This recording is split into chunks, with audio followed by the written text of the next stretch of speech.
Alec Bussey, 247 Sports covers Iowa State, also part of KXAN, joins us here on 365 Sports. And Alec, thank you for your patience. I know you got a lot going on right now, Cyhawk Week. And, I guess my first question is, as somebody who's not from the area, does it feel different when this game's on the horizon versus most other weeks during the season? No, it definitely does feel different. This is honestly the biggest game of the year, I think, certainly for Iowa State fans. Can't speak too much of it on the Iowa side of things, but I certainly get the impression that it means a little bit more to them, even though they have their 3 protected Big Ten games that they play every year. But anytime you have 2 in-state rivals match up like this, 2 schools that are separated by just about 2 hours down the interstate, there's certainly some animosity between the 2 fan bases, between the 2 schools. And it's a lot of fun to be able to see it grow and to see it become something that's celebrated not just in the state, but then to also see it kind of leave the state's borders and become more of a regional and even sometimes nationally interesting game. So clearly a great start. I mean, as good as you could have drawn it up, handling your business out in Ireland, that could have turned into a fiasco. We've seen what it's turned into for Kansas State already this season. And then you get a really quality SES opponent the following week where you could have had a hangover, a la Kansas State once again, but they just roll. They steamroll. I don't know if a hangover's coming or not, but was this surprising in any way, the way they've just kind of gone about their business these first couple of games, even though that was a little bit dicey at times in Ireland? Yeah, I think the way that they came back from from Ireland is certainly something that Matt Campbell and his coaching staff were well prepared for, something that they had discussed quite a bit throughout the weeks leading up to the time that they were going to be leaving for Ireland. One thing that they really invested a lot of time and interest and I guess even money into was researching the correct ways to handle sleep habits and sleep schedules. And by doing all of those different things, they hoped that they were able to keep players on an effective schedule that would allow them to execute at a high level. And clearly their research worked pretty well because they beat South Dakota 55-7. That's a preseason number 5 team in the FCS, according to that coaches poll, which is obviously a huge win for Iowa State. I mean, anytime you should beat an FCS school, but to pound them like that 55-7 is pretty significant. The other thing to me that has stood out about the way Iowa State has handled this early season stretch is they know it's difficult. Having to play 2 emotional games in your first 3 opponents is significant. And they have done a really good job of kind of treating it one game at a time, not getting overwhelmed by the early season challenges that can create. So it all kind of goes up to another level with Iowa this weekend. There's extra emotions this game. Matt Campbell talked about that on Tuesday in his weekly press conference, how you can feel a difference in this week. Jamie Pollard came on the radio show that I host earlier this week, and he confirmed that it does feel different and that the in-state rivalry aspect of it does add some extra juice to it. And I think how you handle all of those things can be a unique challenge that Matt Campbell is obviously getting used to experiencing more as he's now in his 10th season leading Iowa State. So like last year, the linebacker injuries were out of control. There were things that just kind of went sideways. Clearly, different season, different team, different health status and all of that. Where's your head in terms of somebody who covers a team on such a close basis? You've been obviously very impressed by the first couple of games, but when you deep dive, unlike others who are kind of just watching from the clouds, what's top of mind for you in terms of what you've seen that you've liked and maybe some things that you feel like, hey, in this Iowa game, this needs to be better, or by Big 12 play, hey, this needs to be, to a different degree? Yeah, the one thing that to me has really stood out and impressed me early in the season is probably the play of Iowa State's tight ends. Replacing Jaden Higgins and Jalen Knoll was nationally, the biggest storyline that everyone kind of talked about with Iowa State. Those 2 receivers go to the Houston Texans on day 2 of the NFL draft. But without them, Iowa State has gotten great production from their tight ends this season. Ben Bramer, Gabe Burkle, they've combined for about 50% of the team's receptions, 50% of the team's yards. I think they've combined for 4 touchdowns early in the season as well, or maybe just 3. They had all 3 of Iowa State's receiving touchdowns last week. That's significant. Obviously, I think that's helped Iowa State get second-year receivers like Brett Eskildson or Dominic Overby more acclimated into the offense. I also think that's helped transfers like Chase Sowell, Xavier Townsend get more accustomed to their roles in Iowa State's offense, and they really haven't even had to use those 2 transfers too much yet earlier in the season. Sowell doesn't have a reception. Townsend, I think, just has 2 through the first 2 games of the season. In terms of things that you probably want to see improve as the season continues, I go to the defensive line for this group. Dominique Orange is a superstar. He's likely a top 50 NFL draft pick this coming April. That's a standout player in the Big 12, right? But they don't necessarily have a lot of proven production from their defensive ends. Tamatoa McDonough, transfer from Yale, is someone that they were high on. Vontroy Malone, a transfer from Tulsa, another individual that they were high on. They have gotten good play out of Ikenna Ezeagu. He had 2 really nice batted balls at the line of scrimmage against Kansas State. I think that's significant. They probably need at least 1 or 2 of those defensive ends to step up and really give some positive pass rush value next to Dominique Orange on the interior of the Cyclone defensive line. But they've certainly gotten good production from the tight ends to this point, which I think has helped Rocco Becht in his 3rd year starting. And if the defensive line can continue to improve next to Dominique Orange, I think Iowa State's defense can continue to improve and continue to kind of cement itself again as one of the top 5 defenses in the Big 12, which is something they have been almost annually since Matt Campbell was hired back in 2016.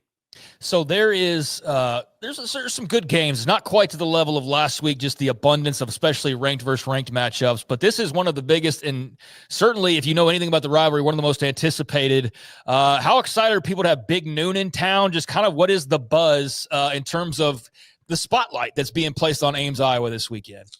Yeah, I mean, it's the 3rd or 4th time that one of the big pregame shows has come to Ames for this. In 2019 and 2021, ESPN's College Game Day was on site. This time, Big Noon's coming. Last year, when the Cyhawk game was in Iowa City at Kinnick Stadium, hosted by Iowa, it was nationally broadcast on CBS. This year, it's obviously going to be on network television again with Fox hosting the game. I think all of those things kind of show that the game and the series is starting to kind of, like I said earlier, leave the state's borders in terms of national significance. In terms of fan interest, I don't think it ever wanes too much or if it ever fades too much because, like I said, of the rivalry aspect of it, the in-stateness of it, you have the split homes, right? Like the house divided flags are certainly going to be out flying throughout the week and throughout the weekend, and there'll be bragging rights throughout the state. But I do think everyone's excited to have Big Noon. I also think that Jamie Pollard, Iowa State athletic director, tweeting about Dave Portnoy being welcomed into Ames and being welcomed into the production of Big Noon kind of adds to some of the excitement because this is the first time that Barstool's pregame show will be traveling with Fox as well. So you'll get Big Cat in town, which is obviously someone who's a fan favorite. Those other Barstool personalities, people enjoy their content as well. And then Big Noon, right? Like that's obviously something that people are excited about. It doesn't necessarily have the juice I think that College Game Day does, but it is significant. Yeah, and then you have the whole Big 12 Barstool story from yesterday as well. So, like, perfect timing. And I'm really curious. I mean, are you a big Barstool guy at your age? Like, I'm much older than you are, but, like, how much does that resonate, do you think? Like, was there talk about that yesterday when that story dropped? Like, did that register at all for the younger folks out there? Yeah, it's funny being in charge of the Cyclone Alert message boards and monitoring that, you kind of see the complaints of, I think, the older generation, your age group. I'm not personally someone who engages with a ton of Barstool content. I'm more of your traditional media engagement type person. I do understand the allure, particularly to Dave Portnoy, right? Like he's an entertainer. People find him to be entertaining. Even if I think he's more of an agitator than he is maybe an entertainer myself. I think Big Cat is hard to not like, right? He brings a lot of great comedic value. I think that's exciting for fans to be able to interact with him. To me, what's really interesting about the whole Barstool Big 12 storyline yesterday is, alternate headline world. A week ago, Dave Portnoy debuts on Big Noon, and he's talking about how he's the champion of the Big Ten and how he's there to prop up the Big Ten. Now, a week later, alternate headline would be Big 12 begging for, the guy who championed the Big Ten a week ago for more attention. So I think Portnoy is going to give it to him because Portnoy tends to kind of do those things. And I think that's exciting. I know I even saw today that the gentleman who leads Iowa State's collective posted a photo of an old tradition at Iowa State with a massive hot air balloon that would be outside of the stadium, trying to generate sponsorships for that to bring it back. And Portnoy quote tweeted that and was like, I'll do it. So I'll sign up and do it. So I think Portnoy is already kind of starting to endear himself to the things that Iowa State athletic director Jamie Pollard and Big 12 leadership were kind of communicating with him about over the last 24 hours. Yeah, definitely an agitator, but smart guy. He knows what to do. He's successful for a reason. So yeah, he's going to lean into the Big 12 now, and we'll see what that looks like on the other side. I definitely think it'll depend on the execution. Like, are we getting Big Cat on a regular basis, or PFT and Dave, or are we getting like the 20th guy in line, it's on like the reality show for Barstool that not many people know. I think it'll all be interesting to see how that works out. But definitely some interesting business being done by Brett Yormark for sure. All right, so Iowa, we've seen Iowa State go out to Ireland, beat Kansas State, turn around, beat a really quality FCS opponent. We've seen Iowa beat Albany, yes. 34-7. Correct. What do you know about Iowa based on what we saw in that game and just in general? What do you expect and what stands out about the Hawkeyes? Yeah, I don't know if there was a fan base that was more ready to hit the panic button outside of Tuscaloosa, Alabama than Iowa when it came to the way their quarterback played on Saturday in the debut. Mark Gronowski, the transfer from South Dakota State, was much heralded coming in.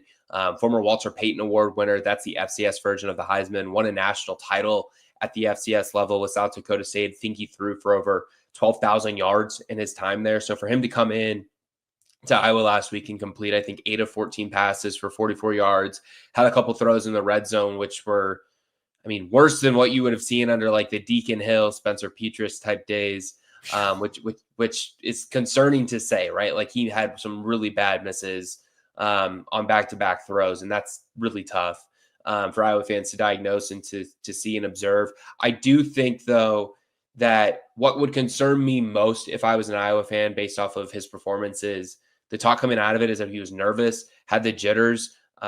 He's a former FCS quarterback. Like he should have confidence in playing against a program like Albany. That's a program that he has torched in the past, or programs like that he has had great success against in the past. So the nerves there concern me if I'm an Iowa fan, because now the stage only gets bigger. It only gets brighter coming to Cyhawk, coming to Jack Trice Stadium for week 2.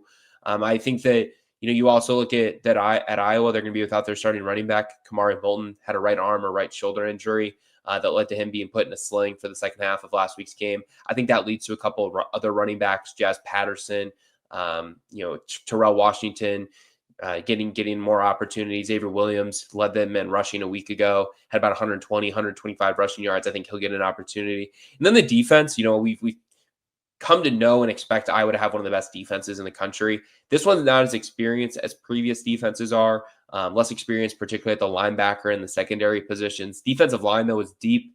Maybe doesn't have the stars of like AJ Epinesa like a few years ago, but they do have some really good players in Aaron Graves, Max Llewellyn, Ethan Herkett. All those guys can rush the passer on the defensive line. So, I think that this Iowa team is certainly capable of beating Iowa State on Saturday. It's certainly a game that I expect to be competitive, but perhaps the biggest deciding factor will be how well Mark Gronowski plays, because if it's anything like he played in week 1, I think Iowa State's chances of a home victory go through the roof. Hey, Alec, I'm glad that we were able to get you on the show, man. Really great insight, and enjoy the weekend. It's already shaping up to be a lot of fun just having college football back, but I know what this game means to Iowa and now the rest of the country. Very excited about this one as well, especially in Big 12 country with what Iowa State's done up to this point. Big crossover potential here to get a win over a Big 10 team. So I think a lot of people interested in this one, man. Have a great weekend. Keep up the good work, and we'll definitely talk to you again down the line.